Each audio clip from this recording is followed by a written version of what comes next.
Hey Crocrastinators, welcome or welcome back. Well, today is Monday, July 6th, Frida Kahlo's birthday.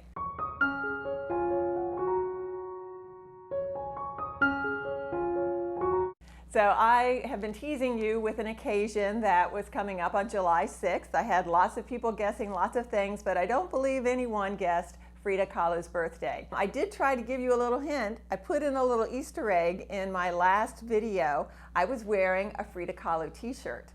Frida Kahlo is a renowned female artist and someone that I admire. She was a Mexican artist that became famous for a lot of her self-portraits. She was married to Diego Rivera, who was also an artist, and they shared a very tumultuous relationship. She had quite a lot of tragedy in her life, and I admire her for her strength in getting through those things and taking that pain and turning it into her art. In honor of Frida, I did a lot of crocheting over the last couple of weeks, and these things are all Frida Kahlo related. The things that I've crocheted have a little bit of a Frida Kahlo or Mexican theme behind them, and I wanted to share those with you today. The first thing I want to share with you is this wrap that I made. I'm calling this the Fiesta wrap. It's made with the Drunken Granny stitch. Now I'll kind of turn around and show you.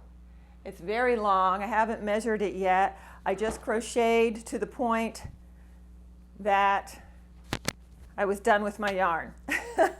So I used Lion Brand Mandala. This is in the colorway, oops, those aren't glasses on my top of my head. Let me see.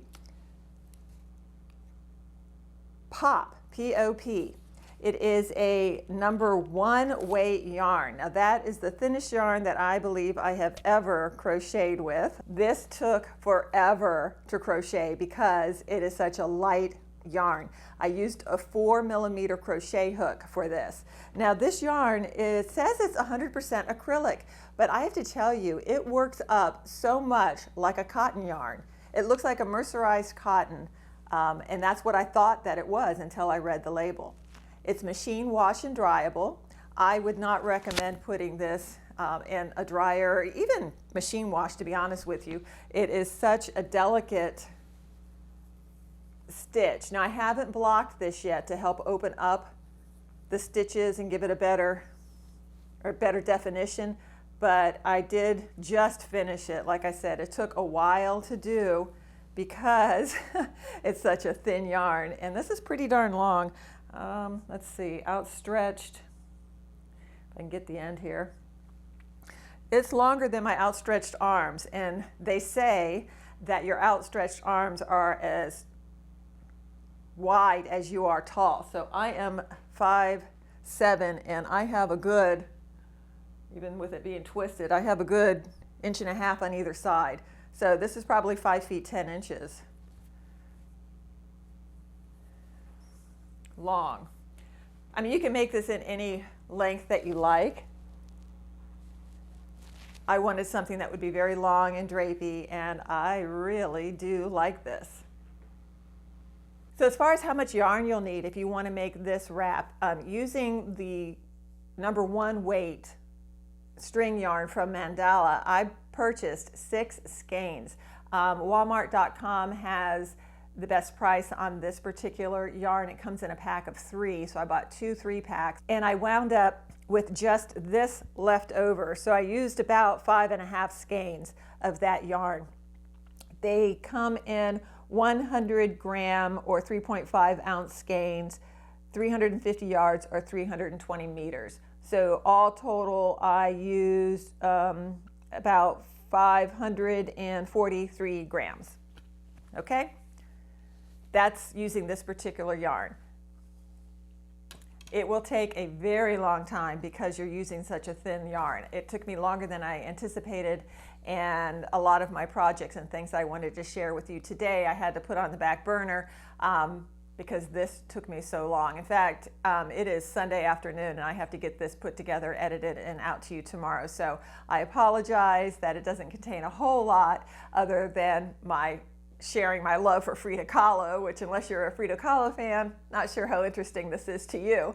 But you know, with crochet, you can take a stitch or an idea and turn it into anything you like. So these are a lot of just basic skills that you may want to learn.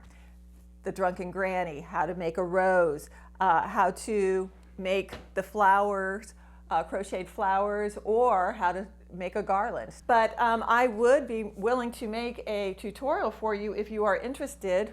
I'm all twisted in the drunken granny. I did have someone ask me to, no, it wasn't my drunken granny scarf. They wanted me to make the double V-stitch shawl, so I may do that, or scarf. I may do that one too as the weather starts getting cooler, I'm hoping. We'll be using a lot more shawls and scarves and things. Now my headpiece here is a rose pattern that I used this yarn. This is the Amazon review video that I made. I mentioned this yarn. This is yarn that I found on Amazon and wanted to give it a try. It is the milk yarn that I was mentioning. It's a, gosh, does it say what the yarn weight is on here? It doesn't say on the label, but the yarn description, I think, said it was a 3-weight yarn. But I want to start using it up. I have, I think it came with 20 skeins, and so I used that yarn to create these little roses. I just tied them on with the yarn tails to a headband. The headband has, it's more than just one little band. It has like a woven look to it. I'll put a picture of them here. I should have brought them out so you could see. But that helped to kind of really anchor the roses. So if this is something you'd be interested in making, I will put a link to the headband. I purchased on Amazon, as well as the yarn. And again, I'm happy to make a tutorial if you would like to learn how to make the little roses. Now these roses can be used, of course, for anything, not a headband necessarily, but a bouquet, if you want to apply them to a blanket that you've made. They've got lots of different uses, but I think that they came out really pretty. Okay, I should have started with this, although maybe I should have saved her to the end. I'm just kind of jumping around to whatever I have in front of me here. But this is my Frida Kahlo amigurumi doll. This pattern was very detailed. This would be something I would recommend for an advanced crocheter, to be honest with you. I'm going to start taking off some of these things and show you the detail that she has. This pattern I purchased off of Amigurumi Today. Now, I can't be sure, but I feel like if you're interested in this particular pattern, that they've switched it up for a free pattern. I think I paid, I want to say between $2 and $3 for it, which is nothing for the pattern itself. But if this is something that you'd like to do and you consider yourself, more of an advanced crocheter, or if you are just very adventurous as a newer crocheter, you could give it a try. So she's so detailed. She has her little crocheted shawl here.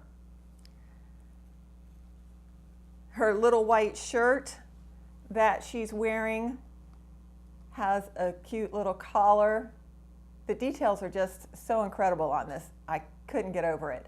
Her skirt, a lot of color changes through here. The little star type shapes around the side, you just crochet on, kind of embroider on. A little ruffled skirt with some fringe. I'm gonna, I don't have to undress her, but I'll just show you. Her little body, they've even got little panties on her. So she's got some modesty there. Shoes with a little sole. Now a tip, I cut out a little piece of cardboard.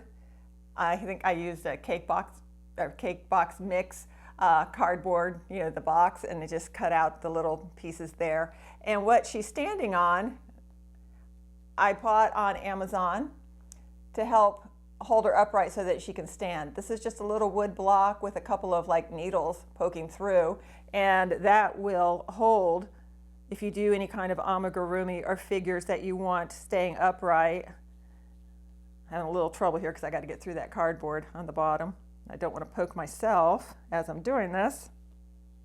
Oh, something I want to mention about this pattern. Whoopsie. I told you it was very detailed down to adding buttons to her garments.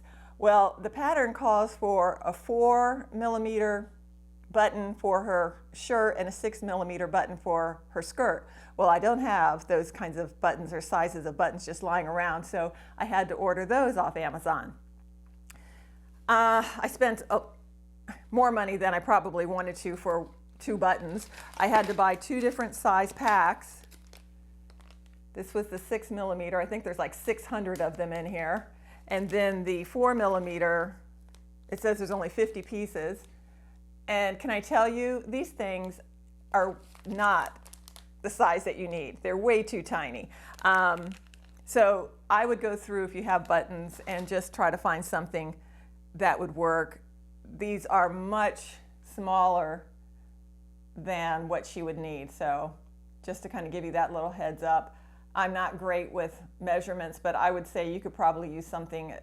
I'd go up maybe even to like a 9mm for the skirt button. So you may have just a little button. And honestly, do you need a button? No, you could just sew it closed, because this is not something I would consider to be a toy where you'd have to dress and undress her all the time. So save yourself 12 bucks.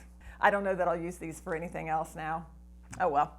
I love my doll though. Her little eyebrows, I think, just make her so that you know immediately who we are looking at.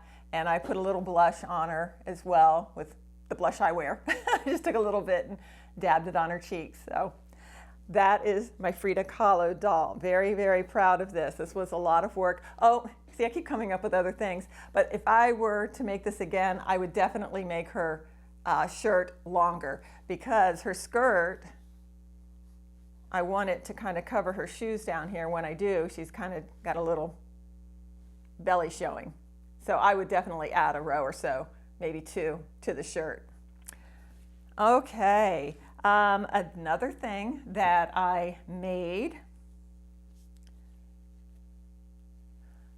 I don't know if it's showing, nope, I'm gonna move the camera a minute, but I made some flowers to hang as a garland. I'll hold each one up for you. I'm hoping that my camera is going to focus on these so that you can see them.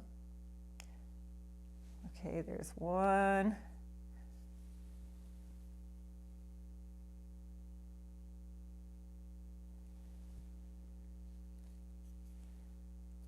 I'm showing you the right facing side. But these I kind of just freehanded. I just searched through Pinterest and looked at different pictures of Mexican flowers and garlands, and I just kind of tried to replicate them to the best of my ability. This was really a lot of fun, a lot of end sewing in every time we did a color change, but I really did have fun just being creative, and I went into each one without a real plan. I just started with my magic circle and then switched up my stitches. I tried to write down what I did for each flower. Not so sure how great my notes are if I were to try to replicate these. Again, anything that I'm showing you, if you're interested in a tutorial, I'm really happy to sit down and try to put one together for you. But you might notice that these are staying pretty much in shape, right? These are made out of yarn, of course, and you'd think they'd be kind of flimsy, especially this one. But I used fabric stiffener so that they would hold their shape. And I will put here a little video clip of how I did that. Okay guys, so the garland is just a little bit floppy, I guess is one way to say it.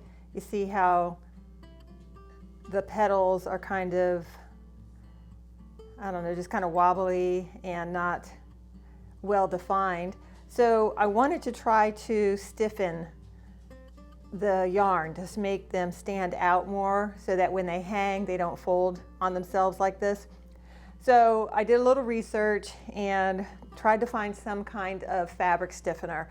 A lot of them you can make, a lot of the ones that I've seen online, but they include sugar and cornstarch. And I live in Florida, as I've said many times, and you know we are like bug capital USA. And I didn't want anything that might attract bugs. So I found this stuff. It's by Mod Podge. You know, that's the arts and crafty stuff that you use to seal your different works and things. Well, they make one specifically as a fabric stiffener, and it's called Stiffy. It's water-based, and from what I understand, you just soak your piece and then shape it and let it dry, and it should be stiff.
Good morning, everyone. I wanted to show you this morning how things dried out overnight. I am pretty pleased with the results.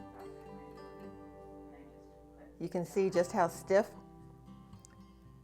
my flowers turned out, so they should hang nicely on the garland without flopping over and have a nice shape.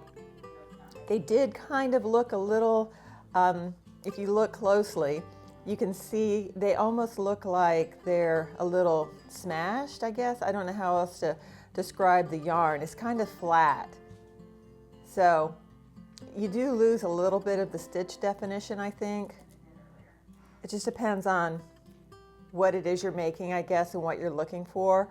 Or maybe it's that I smashed it too much. All in all, I am very pleased with the way things turned out. This one especially, this was the one that I wanted to be able to, I guess showcase would be the word I'm going to use, the loops on here, and they kind of wanted to collapse when I hung them, and now they stand out, and there's a lot of definition, and it just turned out really nice. So I would say this Mod Podge Stiffy is a worthwhile investment if you are wanting to make projects that will hold their shape. So I think what I'm going to do is I'm going to post a poll, I guess is what they're called, onto the community page, and I will ask you guys which things that I made today are you interested in me making a tutorial for, or writing up a pattern for. I do have a Ko-fi, I'm not sure how to pronounce that, account, and I will put the information here on the screen for you if you want to go check it out.